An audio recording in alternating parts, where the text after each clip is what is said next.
نحمده ونصلي على رسوله الكريم أما بعد فأعوذ بالله من الشيطان الرجيم قل إن كنتم تحبون الله فاتبعوني يحببكم الله ويغفر لكم ذنوبكم والله غفور رحيم। সম্মানিত উপস্থিতি, আমরা এখন যে মাসে পদার্পণ করেছি সেই মাসটি হলো রবিউল আউয়াল মাস। এই রবিউল আউয়াল মাসে আমাদের দেশে সাধারণত সবচেয়ে যে বড় দুটি বিদআত প্রচলন রয়েছে তার মধ্যে অন্যতম হলো এই রবিউল আউয়াল মাসের 12 রবিউল আউয়ালকে লক্ষ্য করে ঈদে মিলাদুন নবী উদযাপন করা হয়। তো আমরা এই বিষয়টা নিয়ে আলোচনা করব। ঈদে মিলাদুন নবীর হুকুম কি, পাশাপাশি রাসূল সাল্লাল্লাহু আলাইহি ওয়াসাল্লামের জন্মগ্রহণের ইতিহাস এবং পাশাপাশি এই দিবস পালন করার হুকুম কি, শরীয়তের দৃষ্টিতে এটা কতটুকু জায়েজ, আমরা সেই বিষয় নিয়ে আলোচনা করব। তো রাসূল সাল্লাল্লাহু আলাইহি ওয়াসাল্লামের জন্মগ্রহণের বিষয়ে প্রথম যে পয়েন্ট তা হলো রাসূল সাল্লাল্লাহু আলাইহি ওয়াসাল্লামকে আল্লাহ তাআলা যেই শতাব্দীতে প্রেরণ করেছেন সেটা ছিল শ্রেষ্ঠ শতাব্দী। রাসূল সাল্লাল্লাহু আলাইহি ওয়াসাল্লাম বলেন, বুইসতু মিন খায়রি কুরুনি বানি আদম কারনান ফাকারনা হাত্তা কুনতু ফিল কারনিল্লাযী কুনতু ফি, যে আমাকে বানু আদম সন্তানের সবচেয়ে শ্রেষ্ঠ শতাব্দীতে প্রেরণ করা হয়েছে এবং এইভাবে যুগের পর যুগ অতিক্রম করতে করতে সবচেয়ে শ্রেষ্ঠ যে যুগ সেই যুগেই আমি ছিলাম। আমাকে আল্লাহ তাআলা শ্রেষ্ঠ শতাব্দীতে প্রেরণ করেছেন। আল্লাহ তাআলা রাসূল সাল্লাল্লাহু আলাইহি ওয়াসাল্লামকে শতাব্দীর শ্রেষ্ঠ যুগে প্রেরণ করেছেন এবং এই যুগটাকেই আল্লাহ তাআলা চয়ন করেছেন। মহান রব্বুল আলামিন বলেন, আল্লাহু আ'লামু হাইতু ইয়াজআলু রিসালাতা, আল্লাহ তাআলাই ভালো জানেন কোথায় তিনি রিসালত প্রেরণ করবেন। আল্লাহ তাআলা কোন ব্যক্তিকে রিসালত দান করবেন, কোন সময়ে শেষ নবীকে প্রেরণ করবেন সেই বিষয়ে আল্লাহ তাআলা ভালো জানেন। এই কথাটি আল্লাহ তাআলা অবতীর্ণ করেছিলেন প্রকৃতপক্ষে মক্কার মুশরিক এবং পাশাপাশি ইহুদিদের প্রতি উত্তরে। কারণ ইহুদিদের একটা তামান্না ছিল হয়তো শেষ নবী তাদের বংশধারায় আসবে। তো সেই দৃষ্টিকোণ থেকে আল্লাহ তাআলা তাদের প্রতিবাদ করে বলেছেন, আমি ভালো জানি কোন সময়ে কোন ব্যক্তিকে নবী হিসেবে প্রেরণ করব, এই বিষয়টা আমারই ভালো জানা এবং মহান রব্বুল আলামিন শেষ নবীর জন্য শ্রেষ্ঠ যুগটাকেই চয়ন করেছেন। সুতরাং 1400 বছর পূর্বে রাসূল সাল্লাল্লাহু আলাইহি ওয়াসাল্লাম যে শতাব্দীতে এসেছিলেন সেটাই ছিল শ্রেষ্ঠ শতাব্দী। এরপর রাসূল সাল্লাল্লাহু আলাইহি ওয়াসাল্লাম কোন বছর প্রেরিত হয়েছেন সে সম্পর্কে আব্দুল্লাহ ইবনে আব্বাস রাদিয়াল্লাহু আনহু তিনি বলেন, ওলিদান নবিয়্যু সাল্লাল্লাহু আলাইহি ওয়াসাল্লাম আমাল ফিল, রাসূল সাল্লাল্লাহু আলাইহি ওয়াসাল্লাম হস্তি বাহিনীর বছর জন্মগ্রহণ করেছেন। হস্তি বাহিনী যে বছর মক্কার উপর আক্রমণ করে এবং বাইতুল্লাহ ভাঙার জন্য যখন তারা ছুটে আসে সেই বছরই রাসূল সাল্লাল্লাহু আলাইহি ওয়াসাল্লাম জন্মগ্রহণ করেছেন। কয়েস ইবনে মাখরামা রাদিয়াল্লাহু আনহু তিনি বলেন, ওয়ালিদতু আনা ওয়া রাসূলুল্লাহি সাল্লাল্লাহু আলাইহি ওয়াসাল্লাম আমাল ফিল ফানাহনু লিদান ওয়ালিদনা মাউলিদা ওয়াহিদা, যে আমি এবং রাসূল সাল্লাল্লাহু আলাইহি ওয়াসাল্লাম হস্তি বাহিনীর বছর জন্মগ্রহণ করেছিলাম এবং আমি এবং তিনি সমবয়সী, আমরা দুইজন সমবয়সী। তাহলে রাসূল সাল্লাল্লাহু আলাইহি ওয়াসাল্লাম হস্তি বাহিনীর বছরে জন্মগ্রহণ করেছিলেন। আয়েশা রাদিয়াল্লাহু আনহা তিনি বলেন, রাআইতু কাইদাল ফিলি ওয়া সাইসাহু আমায়াইনি মুকআদাইনি ইস্তাতিমানি তুআম বিমাক্কা, আমি এই হাতি যে ব্যক্তি পরিচালনা করতেছিল এবং যে ব্যক্তি হাতির মাহুত ছিল, হাতির খাবার দাবারের ব্যবস্থাপনা করত, এই দুইজনকে আমি মক্কায় দেখেছি অন্ধ অবস্থায় যে তারা মানুষের কাছে হাত পাততেছে, মানুষের কাছে ভিক্ষা করে তারা তাদের জীবনযাপন করতেছে, সেই দৃশ্য আমি মক্কায় দেখেছি। তার মানে ওই সময়টাতেও এই হস্তি বাহিনীর উপর যে আক্রমণ করা হয়েছিল, তারা যে অন্ধ হয়ে গিয়েছিল সেই দৃশ্যটা আয়েশা রাদিয়াল্লাহু আনহাও তিনি পর্যবেক্ষণ করেছিলেন। অর্থাৎ এটা একটা প্রসিদ্ধ ঘটনা, আরবদের মাঝে এটা প্রসিদ্ধ ছিল হস্তি বাহিনীর ঘটনা। আর সেই প্রসিদ্ধ বছরটা আল্লাহ তাআলা চয়ন করেছেন রাসূল সাল্লাল্লাহু আলাইহি ওয়াসাল্লামকে প্রেরণ করার জন্য। এবং এই ঘটনাটা যে ঘটেছিল সেটা রাসূল সাল্লাল্লাহু আলাইহি ওয়াসাল্লাম মদিনাতে হিজরত করার 53 বছর পূর্বে ছিল। এই মর্মে যেই বর্ণনা এসেছে, হাসান বিন সাবিত রাদিয়াল্লাহু আনহু তিনি বলেন, আমি সেই সময় আমি বুদ্ধিমান ছিলাম, আমি বুঝতাম, ভালো মন্দ বুঝতে পারতাম।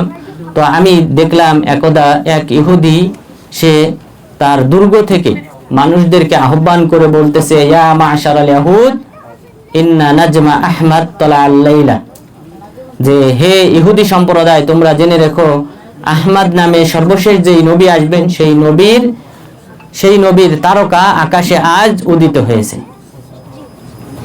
এই কথা যখন ওই ইহুদি ঘোষণা দিয়েছিল, এটা যাচাই করার জন্য মুহাম্মদ বিন ইসহাক রাহিমাহুল্লাহ তিনি বলেন, আমি হাসান বিন সাহাবেত রাদিয়াল্লাহু আনহুর নাতি সাইদ বিন আব্দুর রহমান বিন হাসান বিন সাহাবেত, আমি তাকে জিজ্ঞাসা করেছিলাম ওই সময় হাসান বিন সাহাবেত রাদিয়াল্লাহু আনহুর বয়স কত ছিল যখন রাসূল সাল্লাল্লাহু আলাইহি ওয়াসাল্লাম মদিনায় হিজরত করেন। তখন তিনি বললেন তার বয়স তখন 60 বছর ছিল। তার মানে এই ঘটনা যে বছর ঘটে সেটা ছিল আরো 53 বছর পূর্বে, অর্থাৎ ওই সময় যেহেতু ওনার বয়স 7 বছর ছিল, আর এই ঘটনা তিনি হিজরত করেছেন 53 বছর পর, ওনার বয়স 60-এ পৌঁছেছে। তার মানে তিনি ওই সময় যখন মুহাম্মদ সাল্লাল্লাহু আলাইহি ওয়াসাল্লাম জন্মগ্রহণ করেন সেই সময় তিনি এই বিষয়টা জানতে পেরেছিলেন, এবং ইহুদিরা তাদের আসমানি কিতাবে এই ভবিষ্যৎবাণী ছিল যে রাসূল সাল্লাল্লাহু আলাইহি ওয়াসাল্লাম কখন ভূমিষ্ঠ হবেন, বা ওই সময় হয়তো কোনো তারকা বিশেষ আকৃতি নিয়ে উদ্ভব ঘটবে, যেটা দেখে ইহুদিরা বুঝতে পেরেছিল এটাই হলো আহমদ তথা শেষ নবী মুহাম্মদ সাল্লাল্লাহু আলাইহি ওয়াসাল্লামের জন্মগ্রহণের আলামত, এটা তারা বুঝতে পেরেছিল। তাহলে এই সকল বর্ণনা থেকে আমরা জানতে পারলাম রাসূল সাল্লাল্লাহু আলাইহি ওয়াসাল্লাম যেই শতাব্দীতে এসেছিলেন সেটা ছিল শ্রেষ্ঠ শতাব্দী, এবং তিনি যেই বছর জন্মগ্রহণ করেন সেটা ছিল হস্তি বাহিনীর বছর। আল্লাহ তাআলা আব্রাহাকে সে যে হাতি নিয়ে 18টি হাতি নিয়ে কাবাঘর ভাঙ্গার জন্য এসেছিল, এবং বাতনে মুহাসসার তথা মুজদালিফা থেকে যখন মিনাতে হাজিরা যায় তখন মাঝখানে বাতনে মুহাসসার পড়ে, যে জায়গা থেকে রাসূল সাল্লাল্লাহু আলাইহি ওয়াসাল্লাম পাথর কুড়িয়ে নিয়েছিলেন, সেই বাতনে মুহাসসারে পৌঁছানোর পর আল্লাহ তাআলা এই হস্তি বাহিনীকে ধ্বংস করেছিলেন। তো সেই বছরেই আল্লাহ তাআলা রাসূল সাল্লাল্লাহু আলাইহি ওয়াসাল্লামকে প্রেরণ করেছেন। এরপর রাসূল সাল্লাল্লাহু আলাইহি ওয়াসাল্লাম কোন মাসে জন্মগ্রহণ করেছেন এই বিষয়ে মোট 6টি মতামত রয়েছে। আলেমগণ মোট 6টি মাসের কথা উল্লেখ করেছেন। প্রথম মাস হলো রবিউল আউয়াল মাস, যে বিষয়ে ইবনুল জাওজি রাহিমাহুল্লাহ, ইমাম নববী রাহিমাহুল্লাহ তারা বলেছেন রাসূল সাল্লাল্লাহু আলাইহি ওয়াসাল্লাম রবিউল আউয়াল মাসে জন্মগ্রহণ করেছেন। এরপর দ্বিতীয় যে মতামত সেটা হলো রবিউল সানি মাস। এই সম্পর্কে মুহাম্মদ বিন ইউসুফ আস-সালেহি রাহিমাহুল্লাহ তিনি তার ইতিহাসের কিতাবে উল্লেখ করেছেন যে কেউ কেউ বলেছেন যে তিনি রবিউল সানি মাসে জন্মগ্রহণ করেছেন। এরপর 3 নম্বর যে মাসের কথা বলা হয় সেটা হলো রজব মাস, সেই বর্ণনাটা এসেছে হুসাইন বিন আলী থেকে। এরপর চতুর্থ যে মাসের কথা বলা হয় সেটা হলো রমজান মাস, সেই মাস সম্পর্কে 2টি মতামত রয়েছে। একটি হলো হালাবি রাহিমাহুল্লাহ তিনি উল্লেখ করেছেন, আরেকটি মতামত হলো যেটা জুবাইর ইবনে বাক্কার রাহিমাহুল্লাহ তিনি উল্লেখ করেছেন যে রাসূল সাল্লাল্লাহু আলাইহি ওয়াসাল্লাম রমজান মাসে জন্মগ্রহণ করেছেন, এবং এটাই আমার দৃষ্টিতে সঠিক মত যে রাসূল সাল্লাল্লাহু আলাইহি ওয়াসাল্লাম রমজান মাসে জন্মগ্রহণ করেছেন। কেননা যে সকল বর্ণনা পাওয়া যায় তার মধ্যে অন্যতম বর্ণনা হলো আনাস বিন মালিক রাদিয়াল্লাহু আনহু তিনি বলেছেন বুইসান নাবিয়্যু সাল্লাল্লাহু আলাইহি ওয়াসাল্লাম আলা রাসি 40 সানা, রাসূল সাল্লাল্লাহু আলাইহি ওয়াসাল্লামকে নবুয়ত দান করা হয়েছে পরিপূর্ণ 40 বছর বয়সে। পরিপূর্ণ 40 বছর বয়সে তাকে নবুয়ত দেওয়া হয়েছে। আর আমরা জানি যে আল্লাহ তাআলা কোরআনটা অবতীর্ণ করেছেন রমজান মাসে। শাহরু রমাদান আল্লাযী উনজিলা ফীহিল কুরআন, রমজান মাস যেই মাসে কোরআন অবতীর্ণ করা হয়েছে। পরিপূর্ণ 40 বছর তো রাসূল সাল্লাল্লাহু আলাইহি ওয়াসাল্লামের তখন হবে যখন তিনি রমজান মাসে জন্মগ্রহণ করবেন। রমজান মাসে যদি তিনি জন্মগ্রহণ না করেন, রবিউল আউয়াল মাসে যদি জন্মগ্রহণ করেন, তার মানে হয় তিনি 40 বছর 6 মাস বয়সে তিনি নবুয়ত পেয়েছেন, অথবা 39 বছর 6 মাসে তিনি নবুয়ত পেয়েছেন। তার মানে হয় 6 মাস বেশি হবে, না হয় 6 মাস কম হবে। কিন্তু যদি রমজান মাসে জন্মগ্রহণ করেন তাহলেই পারফেক্ট 40 বছর বয়সে তিনি নবুয়ত পেয়েছেন। তো সেই দৃষ্টিকোণ থেকে আনাস বিন মালিক রাদিয়াল্লাহু আনহুর উক্তির ভিত্তিতে, এবং পাশাপাশি জুবাইর ইবনে বাক্কার রাহিমাহুল্লাহ, পাশাপাশি আমর ইবনে আস রাদিয়াল্লাহু আনহু থেকেও এই বর্ণনাটা এসেছে যে রমজান মাসে রাসূল সাল্লাল্লাহু আলাইহি ওয়াসাল্লাম জন্মগ্রহণ করেছেন, এবং দলিলের ভিত্তিতে এটাই সবচেয়ে শক্তিশালী এবং এটাই সত্যের কাছাকাছি যে তিনি রমজান মাসে জন্মগ্রহণ করেছেন। এরপর পঞ্চম যে মাসের কথা বলা হয় সেটা হলো মুহররম মাস। মুহররম মাসের ব্যাপারেও 3টি মতামত রয়েছে। মুহররম মাসে তিনি জন্মগ্রহণ করেছেন এটা কেউ কেউ বলেছেন। এরপর কেউ কেউ বলেছেন সফর মাসে রাসূল সাল্লাল্লাহু আলাইহি ওয়াসাল্লাম জন্মগ্রহণ করেছেন, বিশেষ করে ঐতিহাসিক খাওয়ারিজমি তিনি বলেছেন সফর মাসে তিনি জন্মগ্রহণ করেছেন। তাহলে এই হলো মোট 6টি মাস, যেই 6টি মাসের কথা ইতিহাসবিদগণ উল্লেখ করেছেন। এই 6 মাসের কোন এক মাসে রাসূল সাল্লাল্লাহু আলাইহি ওয়াসাল্লাম জন্মগ্রহণ করেছেন। এরপর রাসূল সাল্লাল্লাহু আলাইহি ওয়াসাল্লাম কোন মাসের কত তারিখে জন্মগ্রহণ করেছেন এই মর্মে মোট 19টি মতামত রয়েছে। এই মর্মে মোট 19টি মতামত রয়েছে। এর মধ্যে রবিউল আউয়াল মাসের মোট 11টি তারিখের কথা আলেমগণ উল্লেখ করেছেন। রবিউল আউয়াল মাসের কত তারিখে জন্মগ্রহণ করেছেন রাসূল সাল্লাল্লাহু আলাইহি ওয়াসাল্লাম এই সম্পর্কে মোট 11টি মতামত রয়েছে। তার মধ্যে প্রথম মতামত হলো যে তিনি রবিউল আউয়ালের সোমবার, প্রথম সোমবারে তিনি জন্মগ্রহণ করেছেন। এটা আব্দুল্লাহ ইবনে আব্বাস রাদিয়াল্লাহু আনহু থেকে বর্ণিত হয়েছে। প্রথম সোমবার যদি আমরা ধরি, তার মানে ওই রবিউল আউয়াল মাস, ওই বছরের রবিউল আউয়াল মাসটা যদি সোমবার দিয়ে শুরু হয় তাহলে এটা ছিল প্রথম তারিখ। যদি দ্বিতীয় দিন শুরু হয় তাহলে ছিল এটা দ্বিতীয় তারিখ। তার মানে এখানে মোট 7টি মতামত পাওয়া যায়, যেখানে 7টা দিনের যে কোনো একটা দিন হতে পারে। যেহেতু প্রথম সোমবার বলা হয়েছে, মাসটা যদি প্রথম সোমবার দিয়ে শুরু হয় অথবা দ্বিতীয় দিন থেকে শুরু হয়, এইভাবে মোট 7টা দিনের যে কোনো একটা দিন হবে। এরপর দ্বিতীয় মতামত বলা হয়েছে যে প্রথম শুক্রবারে, রবিউল আউয়ালের প্রথম শুক্রবারে তিনি জন্মগ্রহণ করেছেন। জোয়াহের আল বারকুক, জোয়াহের বারকুক তিনি মিশরের শাসক ছিলেন। 801 হিজরিতে তিনি মারা যান। তিনি মনে করতেন যে তিনি রবিউল আউয়ালের প্রথম শুক্রবার জন্মগ্রহণ করেছেন। এরপর 3 নম্বর মতামত হলো যে রবিউল আউয়ালের 2 তারিখে তিনি জন্মগ্রহণ করেছেন। এই সম্পর্কে আবু মাশার নাজিহ ইবনে আব্দুর রহমান আসিন্দি রাহিমাহুল্লাহ তিনি এই মতামত পেশ করেছেন। এরপর পাশাপাশি বলা হয় যে 8ই রবিউল আউয়ালে তিনি জন্মগ্রহণ করেছেন, এই কথা বলেছেন মুহাম্মদ বিন জুবাইর ইবনে মুতঈম। এরপরে বলা হয় 9 তারিখে তিনি জন্মগ্রহণ করেছেন রবিউল আউয়ালের। এবং এই মতটি বর্তমান আধুনিক যুগের যে সকল জ্যোতির্বিদগণ রয়েছেন, মাহমুদ বাদশাহ সহ অন্যান্যরা এবং সফিউর রহমান মুবারকপুরি, তারা সকলেই বলেছেন 9 তারিখ। অর্থাৎ রাসূল সাল্লাল্লাহু আলাইহি ওয়াসাল্লাম যে হস্তি বাহিনীর বছর জন্মগ্রহণ করেছেন, তারা পূর্ববর্তী ইতিহাস এবং ক্যালেন্ডার বিবেচনা করে তারা দেখেছেন যে তিনি এপ্রিল মাসের 20 এপ্রিল 571 খ্রিস্টাব্দে জন্মগ্রহণ করেছেন, বা ওই দিনে হস্তি বাহিনীর ঘটনা ঘটে। তো সেই হিসেবে তারা ওই পঞ্জিকা অনুযায়ী, ক্যালেন্ডার অনুযায়ী তারা যাচাই বাছাই করে বলেছেন যে এটা 9 রবিউল আউয়াল হবে। 9 রবিউল আউয়াল আরবি হিজরি অনুযায়ী এটা 9 রবিউল আউয়ালের সাথে মেলে। এই কারণে বর্তমান আধুনিক যুগের যত জ্যোতির্বিদগণ রয়েছেন, মুবারকপুরি, সফিউর রহমান মুবারকপুরি ফিকিহবিদদের মধ্য থেকে, তারা বলেছেন 9 রবিউল আউয়াল তিনি জন্মগ্রহণ করেছেন। এরপর কেউ কেউ বলেছেন 10 রবিউল আউয়াল জন্মগ্রহণ করেছেন। এই সম্পর্কে আমির বিন শারাহিল আশ-শাআবী রাহিমাহুল্লাহ তিনি বলেছেন যে রাসূল সাল্লাল্লাহু আলাইহি ওয়াসাল্লাম 10 রবিউল আউয়ালে জন্মগ্রহণ করেছেন। এরপর কেউ কেউ বলেছেন 11 রবিউল আউয়ালে জন্মগ্রহণ করেছেন, যেটা ইবনুল জাওজি রাহিমাহুল্লাহ তিনি তার ইতিহাসের কিতাবে উল্লেখ করেছেন। এরপর পাশাপাশি বলা হয় 12 রবিউল আউয়ালে তিনি জন্মগ্রহণ করেছেন। এই মতামতটা একজন তাবির মারুফ বিন খররাবুজ আল মাক্কি তিনি এই মতামত দিয়েছেন, তাকে অনুসরণ করেছেন মুহাম্মদ বিন ইসহাক এবং পাশাপাশি ইবনে কাসির রাহিমাহুল্লাহ। তারা বলেছেন 12 রবিউল আউয়ালে তিনি জন্মগ্রহণ করেছেন। এরপর বর্তমান আধুনিক যুগের যে সকল শিয়ারা রয়েছে তারা সকলেই একমত রাসূল সাল্লাল্লাহু আলাইহি ওয়াসাল্লাম জন্মগ্রহণ করেছেন 17 রবিউল আউয়াল। এবং এই বর্তমান যুগের যত শিয়া রয়েছে তারা কিন্তু ঈদে মিলাদুন নবী পালন করে 17 রবিউল আউয়ালে। এরপর পরবর্তী মতামত হলো 18 রবিউল আউয়াল।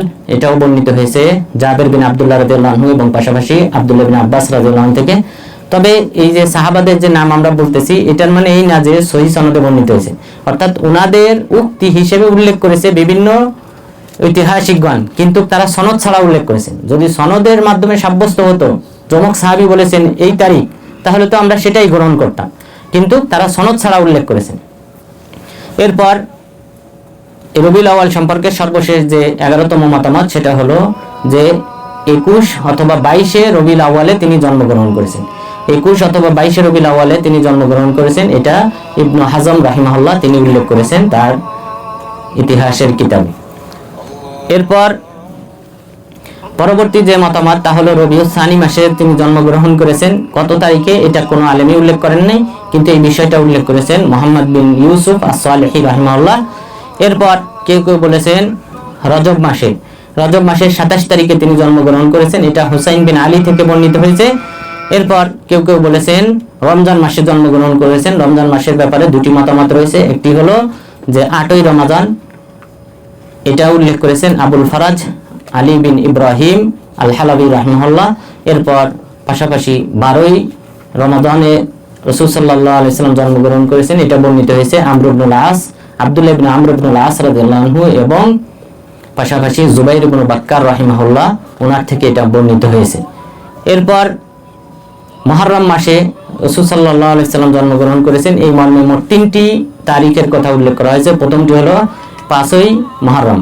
5ই মুহররমে এই মতটি এসেছে আব্দুল্লাহ ইবনে আব্বাস রাদিয়াল্লাহু আনহু থেকে।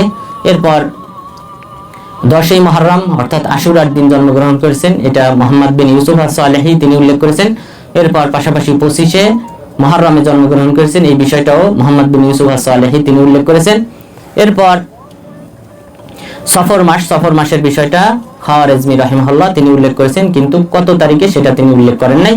এই হলো মোট 19টি মতামত যে রাসূল সাল্লাল্লাহু আলাইহি ওয়াসাল্লামের কোন মাসের কত তারিখে তিনি জন্মগ্রহণ করেছেন। সুতরাং এই বিষয়টা কিন্তু নির্দিষ্ট করে বলা কঠিন যে কোন মাসের কত তারিখে তিনি জন্মগ্রহণ করেছেন, যেহেতু স্পষ্ট কোনো সনদ দ্বারা সহিহ সনদ দ্বারা সাব্যস্ত হয় নাই, সুতরাং এটা বলা যাবে না। এরপর রাসূল সাল্লাল্লাহু আলাইহি ওয়াসাল্লাম কোন দিন জন্মগ্রহণ করেছেন এটাও হাদিসে রয়েছে। আবু কতাদা আল আনসারী রাদিয়াল্লাহু আনহু তিনি বলেন, রাসূল সাল্লাল্লাহু আলাইহি ওয়াসাল্লামকে সোমবার সিয়াম পালন করা সম্পর্কে জিজ্ঞাসা করা হয়েছিল, তখন তিনি প্রতি উত্তরে বলেছিলেন ফিহি উলিদতু ওয়া ফিহি উনজিলা আলাই, যে এই সোমবারে আমি জন্মগ্রহণ করেছি, পাশাপাশি সোমবারে আমার উপর ওহী প্রেরণ করা হয়েছে। তাহলে রাসূল সাল্লাল্লাহু আলাইহি ওয়াসাল্লাম যে নবুয়ত পেয়েছিলেন তথা ইকরা বিসমি রাব্বিকাল্লাযী খলাক এবং 5টি আয়াত, প্রথম 5টি আয়াত যে অবতীর্ণ হয় সেটি সোমবারে ছিল, রমজান মাসের সোমবারে ছিল।